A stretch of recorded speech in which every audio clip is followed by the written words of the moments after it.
Hey guys, I just wanted to do a close-up on my handlebar, the way I got it rigged up and everything. Lights, the hand guards, and I'm really happy with it. So I'll just take a while and show you a look at it.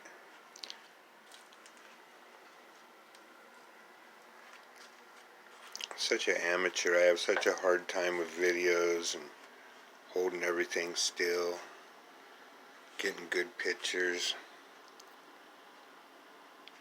These handlebars were a lot thicker, and I had to stick a drill in the end of the handlebar and open the inside diameter just a little bit so I could get the hardware inside.